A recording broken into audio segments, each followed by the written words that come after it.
Ever since I was a kid, peaches have been my all-time favorite fruit, but they're a real pain to bake with because the amount of juice that gets released in the oven can vary dramatically, which is why I love this recipe for Peach Tarte Tatin. Traditionally, a tarte tatin is made with apples, and it has a gorgeous thin layer of puff pastry, but thanks to all the juicy peaches, we found that puff pastry got a little soggy, so we're gonna make an all butter pie crust. This recipe in total used 13 tablespoons of butter in 3 different forms. Now the first form is grated butter, and we're gonna fold this into the dough to make the dough really flaky. And you wanna score along the paper right at the 2 tablespoon mark, and then you peel it off. Using a box grater on the large holes, just gonna grate down to where the paper starts. Now this butter is gonna go into the freezer. That will help maintain those nice thin shreds while we get the flour together. Now today we're using just all-purpose flour, so we're looking for 6 1/4 ounces of flour, which is about 1 1/4 cups. Now we're gonna use the food processor to bring this dough together. I'm gonna add most of the flour, holding back 1/2 cup. Now we're gonna add just a little salt, 1/4 teaspoon. We're just gonna add a little sugar, just a tablespoon. Now I'm just gonna pulse this together to mix those dry ingredients. All right, now time to add the butter. Now this is a pretty unusual way to make pie dough. Adding the stick of butter that I cut in 1/2-inch pieces. This butter isn't chilled, it's just been sitting out at the counter. So in goes the stick of butter, and now I'm just gonna let this rip for about 20 to 30 seconds until it forms a solid piece of dough. All right, you can see that dough just came together in a big old ball, which looks really wrong if you're used to making a traditional pie dough, but this is just what we wanted. So this dough is a lot like cookie dough, and it has a lot of gluten built up in it, so it's gonna provide some good structure. But remember, I saved a little bit of the flour, about 1/2 cup, and that's gonna help us make a dough that has flaky bits mixed in. So you have a combination of a sturdy dough mixed with a flaky dough, which is perfect. So here I have that reserved 1/2 cup of flour. I'm gonna add this to the food processor. I'm just gonna pulse in this second batch of flour until all the pieces have been broken up. Into a big bowl this goes. And now from here on out, it looks pretty traditional if you're making a pie dough. We're gonna be very careful and not overwork this dough. Up next, I'm gonna get the butter from the freezer, and we're gonna fold that in. Now you see these pieces of butter are nice and firm, and when they get worked into the dough, they're gonna make little striations of butter that will help give a flaky texture. So it's that combination of the cookie dough plus these flaky layers that is the ultimate butter crust. All right, so that's incorporated. Now time to add the water. Using ice water here, again, pretty traditional for pie making. I'm gonna add 2 tablespoons.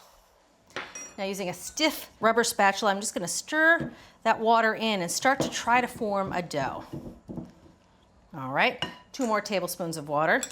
Now this is a lot of water for a pie dough, but this extra moisture is gonna make the dough really easy to roll out. Using the flat side of the spatula, I'm just pressing all these crumbs together into a nice firm dough.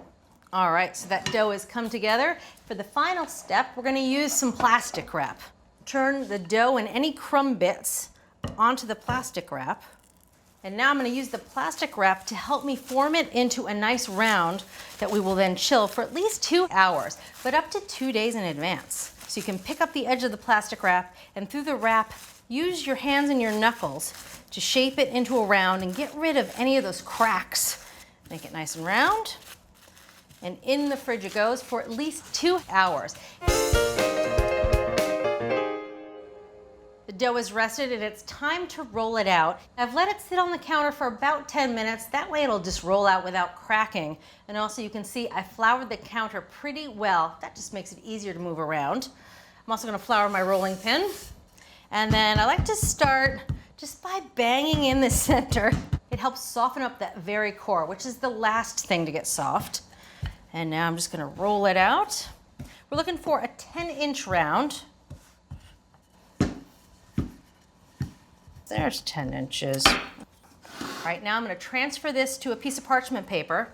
You can see this parchment paper is on an overturned rim baking sheet. Right now I'm gonna take my fingers and I'm gonna fold under the outer 1/2-inch edge. And that'll turn this from a 10-inch round into a 9-inch round. All right, then I'm gonna go back around and I'm gonna make sure this lip is nice and sturdy and strong. This will help support the peaches when the tart is finally turned out. Last but not least, I'm gonna cut 3 vent holes in the top, 2 inches long, so that the crust doesn't get soggy. All right, so this is gonna go into the refrigerator and chill while we prep the peaches.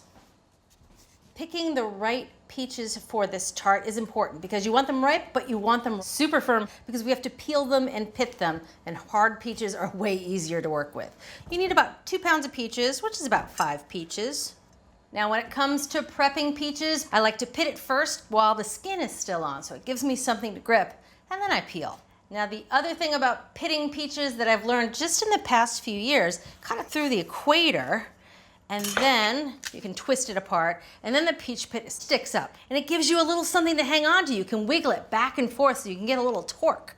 So there are cling peaches where the peach pit is stuck inside the peach, or they're a freestone, and that means the pit will fall right out.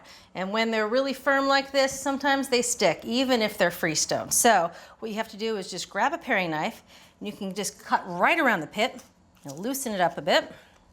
Aha, and then you can just pop out the pit. Moving on. All right, that's it for the pits. Now for the peels. And because these peaches are so firm, you can just use a traditional peeler and peel away that leathery skin.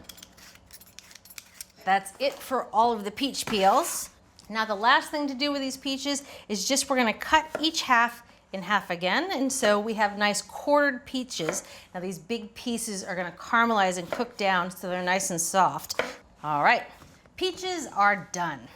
So this was 3 tablespoons of butter, softened. Now I'm just spreading it nice and evenly all over the bottom of the pan. Now traditionally when you make a tarte tatin, you caramelize the fruit in a skillet and then you put the chilled pastry on top, which is exactly what we're doing here. So on top of the butter, we're gonna add some sugar, 1/2 cup of granulated sugar, and I'm just gonna sprinkle it evenly into the pan. I'm gonna shake the sugar so it's a nice even layer, and just a little bit of salt, 1/4 teaspoon of salt, sprinkled right over the sugar. Perfect. Now I'm gonna layer the peaches in. This is gonna be the presentation. When we're done baking, we're gonna flip the tart over. How we've arranged the peaches is how they're gonna look on top of the tart. So I'm gonna start by arranging them cut side down in a nice pretty circular pattern. So take the big peaches and put them around the edges and snuggle them up real tight because they shrink in the oven. And then we're gonna fit the rest of the peaches right in the center. Fitting them all in is the name of the game. All right, so this is ready for the stovetop. We're gonna cook it over high heat for about 10 minutes till the sugar dissolves, some peach juices come out, and they start to caramelize.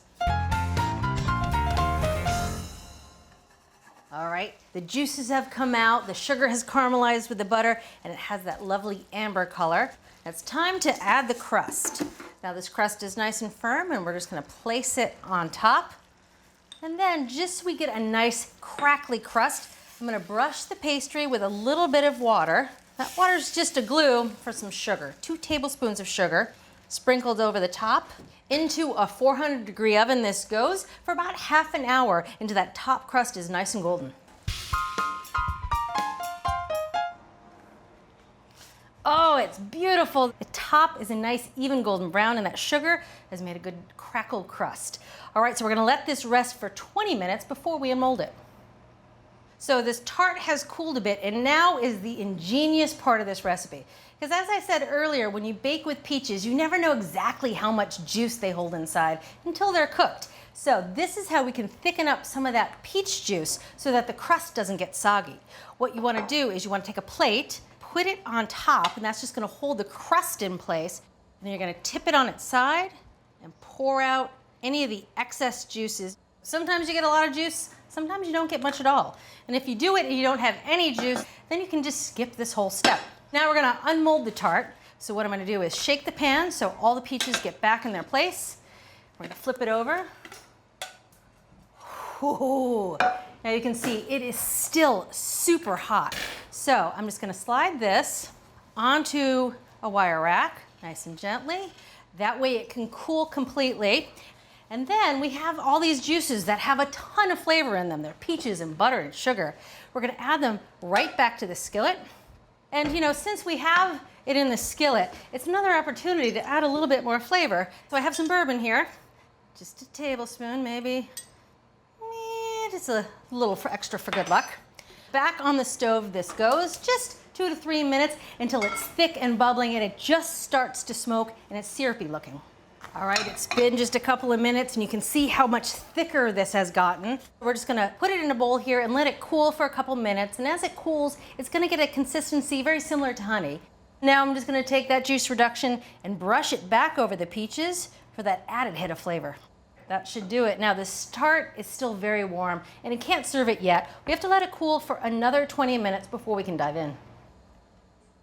So this peach tart has been cooling for 20 minutes. Now to serve this beauty, I'm gonna slide it right off the wire rack. Oh, and you could hear that crust still has some crunch to it. I really had to work the knife through it. Now you could serve this with ice cream, but I much prefer to serve it with something less sweet, like a plain whipped cream, just to offset the sweetness and the tartness of the peaches.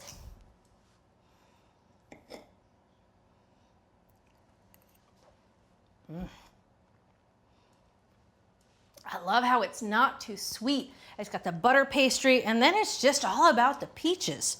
If you're gonna bake with peaches, this is the dessert to make. So again, the 3 keys to making a perfect peach tarte tatin is to make your own all butter crust. Use super firm peaches, and last but not least, pour off the peach juices, reduce them with a little bourbon, and brush them back over the tart before serving. From America's Test Kitchen at Home, a lovely recipe for peach tarte tatin.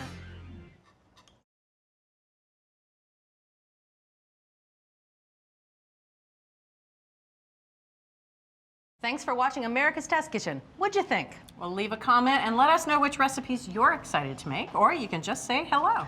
You can find links to today's recipes and reviews in the video description. And don't forget to subscribe to our channel. See you later. I'll see you later.